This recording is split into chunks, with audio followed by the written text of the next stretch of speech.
All right, welcome to another session of So Sick Records Presents. My name is Travis Hutchinson. I'm an audio engineer, producer, rap artist, all sorts of stuff in the local music industry here in the Northwest. Long story short, I'm going to show you guys how to create a mastering chain and do some desktop mastering. I know a lot of you guys like to, send your stuff out to different companies. I've personally looked into it before when I first got involved in this, and it's pretty expensive. Nowadays, you can do pretty much everything from home and come up with a quality sounding product just by using your channel strip. So first and foremost, I'm going to show you how to find more videos. Also, get a hold of me if you have any questions with audio engineering or anything like that. I know how to do a lot, man. If you want to check out my work, I'm on SoundCloud. I'm on Facebook. And right here, SoSickRecords.com. SOSIK Records.com. I got some videos on here for you. I got a how to produce section. I got some videos on here. Here's one on mixing rap vocals. Whether you're new to the industry or the audio recording and home recording game, or you're a seasoned vet, I got some tips on there for you on how to do stuff. Everybody does stuff a little bit differently, so I definitely got some heat for you to show you how to make this stuff sound the best you can make it sound, right? So yeah, that's SoSickRecords.com. All right, so basically this is all about creating a mastering chain, mastering your song after you got it mixed, after you got it finished, after you're ready to go. You're like, man, I got it all mixed, I got it all great, it just doesn't sound good in the car, or it just doesn't sound good on my friend's stereo. Well, that's because you need to have it mastered. Now, you can either send it out to a mastering studio, which could charge you top dollar, or you can do it yourself and make it sound pretty close to what they can do. A lot of times they got a lot of analog equipment, $9,000 distressors, $8,000 Avalon compressors, all sorts of analog circuitry and stuff that's going to give it a certain vintage sound.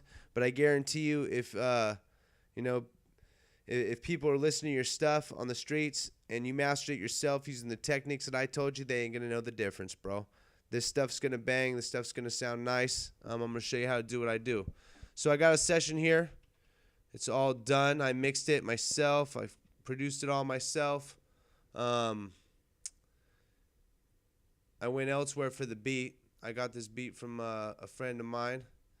And it's a 2-track stereo wave file, right? Which automatically limits your ability to do anything with it. And that's one of the, forewarnings I want to give to you rappers out there. If you're not using tracked out beats, then you're stuck.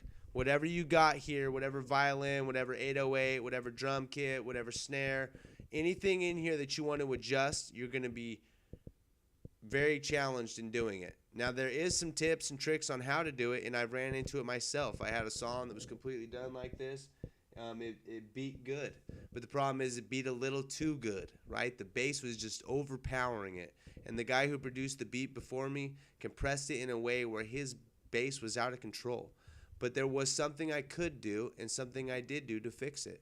And if you guys want to know how to do that or run into a problem where you got a beat that's a little out of control but you've already made a song to it, or you got a beat you want to use but you just, this one sound and you can't go on there and just remove it or turn it down on its own, hit me up. Let me see if I can't help you, because I got some tactics for that. So what we're going to do is I'm going to open up my mix window. I'm going to create a master stereo track. I already got one here, right? Because I've already mastered this song once, but for the sake of this video, I'm going to do it again real quick, and I need to remove this track just like that. All right, so one thing you need to learn real quick, if you're a beginner, if you're a seasoned vet, don't get mad at me, because this might sound pretty repetitive to you, and you can fast forward to the end and check out my channel strip, and when I start talking about why I'm doing what I'm doing and how I'm achieving the sound I'm achieving. So for a new guy, I'm creating a stereo master fader. One thing you need to know about this, and if you've never worked on analog boards before, then you might not have a good 100% idea of what the signal flow is all about. So let me show you. If I could find my mix window anywhere, there it is, hiding in the corner. Here is my master fader. I'm going to move it over into the middle. Every sound in this session goes through this. So basically, you're done with all this. You're done with all this. This is your hook and your vocals and your delays and your reverbs and your sound. Just how you want it, right? Everything is done just how you want it. All of this stuff pipelines through your master fader. Starts at the top, comes down, down, down, down, down through your last fader that controls the overall volume of the song.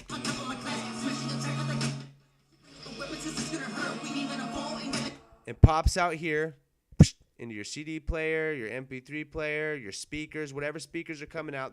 The sound that comes after this fader is your final sound. So they're going to sound a little different from your studio monitors to your earbuds to your car monitors, and you're going to have to play with it and learn a little bit, but I'm going to show you how to master it and how to control these audio files to the point where it sounds quality, right? So the first plugin I'm going to put on here is an EQ 7-band channel strip. Every DAW's got them: Logic, Pro Tools, Reason, no matter what. You're going to hit in on your high pass filter, turn your curve all the way up to 24 dB. This knob here controls the arch and the pitch of your curve. Now I'm going to roll this out just to about 25 or 30 hertz. What this is going to do is remove any low, not bass, but a low, unwanted, like white noise hum, like just stuff you don't even hear, inaudible stuff, but just cleans up your track, makes it room for your bass to punch through more crisp, live in its own zone, and just gives you some nice clarity instead of any unwanted, crap. So we're going to get rid of it there.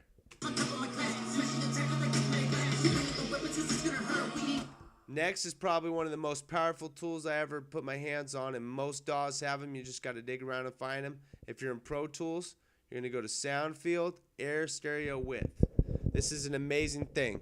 This is going to make your mix, instead of coming out of the center of your speakers, widen out. So instead of it coming right in your face, the vocals, the bass, the beat, it's right in front of your eyeballs. If you set this factory default, you don't even need to use the factory default, but I do. I set it on wider. It's going to bring your whole mix out. Instead of coming right out in front of your face, it's going to come out about 6 feet to your right, 6 feet to your left, and in your face. Just creating like a concert hall type effect. Taking your song from something that's going to be sang in the bathroom to something that's going to be sung in the Grand Royal Hall, right? Just huge, right? That's what I like to do. I'm going to bypass it and unbypass it so maybe you can hear the difference.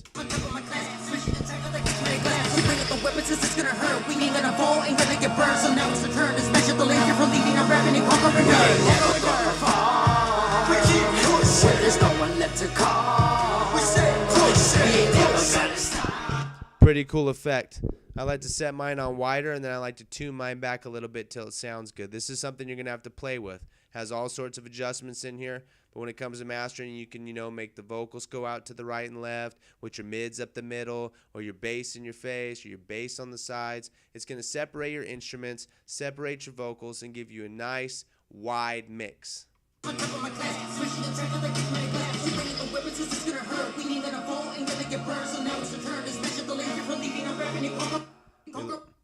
I like it right there. After that, the last and final step, and this is just a simple channel strip. There's some more intricate stuff I could do. If you guys got questions, feel free to hit me up on my website. Like I told you, SoSickRecords.com. Send some emails, join my contact list, hit me up here on my YouTube channel. Ask me, hey, Travis, I'm trying to do this. Hey, how do I make my rap do this? How do I do that? Not only rap, I've done country, jazz, metal, folk, singer-songwriter, 8-drum mic kits on drums, all sorts of stuff. So let me know. Next thing is probably one of the biggest steps in mastering. It's the limiter. You see the red right here? It's called clipping, right? So we need to put a compressor on that, a limiter. Pop quiz, what's the difference between a limiter and a compressor?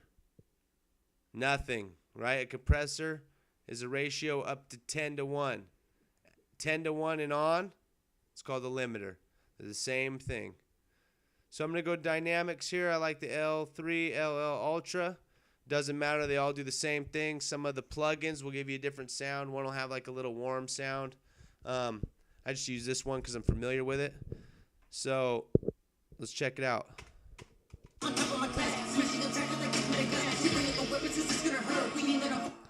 Thing you want to pay attention to here is this attenuation window. And here it's like anything else, you know, the rule of thumb with audio. You don't want your compression or your limiting to exceed 6 dB. If it exceeds 6 dB, that means that something's wrong in your mix. You got a vocal that's too loud. You got a compressor that's not high enough. You got something going on with your sound levels where the attenuation is too much because you're too hot on one of your tracks. You need to go back, do some remixing to get a better quality sound. Or you can just compress the fuck out of it, limit the hell out of it, and you'll end up with what you end up with. But I'm telling you, if you want a professional quality sounding mix, that's the rule of thumb. No more than 6 dB and never constantly attenuating. You only want a little bit of attenuation. I like it periodic. So I set my out to -0.5, which means that it will not allow anything to come out of the speakers past 0.5 dB, right? Which means right up to thumping, but no distortion. Let's check it out now.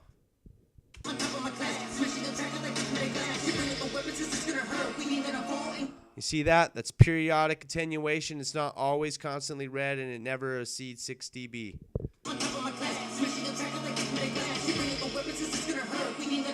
That's how you know you got a good mix. Now, today's radio, what they like to do is smash down this threshold because it's a contest to be louder and louder and louder. And me personally, I don't join in on that. I like my music to be heard. I like it to be felt. I like to hear the plucks of the guitar or the strings of the violin.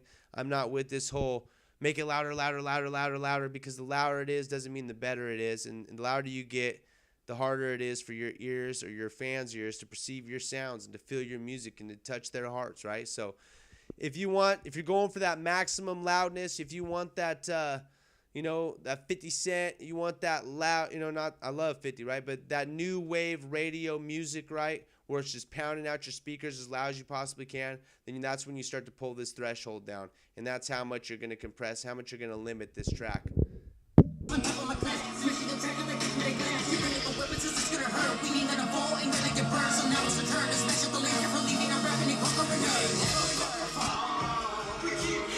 I leave mine right at 0.0, right? I don't want to compress it anymore. All my sound levels are right where they need to be. This is just to stop the little bit of clipping. So there you go. That's my basic desktop mastering channel strip, right? With a little bit of flair with the stereo width on there. That gives you a little bit of a secret, right? So just keep that between us, or charge your friends something, man. Make them, be an extra in your video, or do something. If it's a girl, make her do a dance for you, something, right?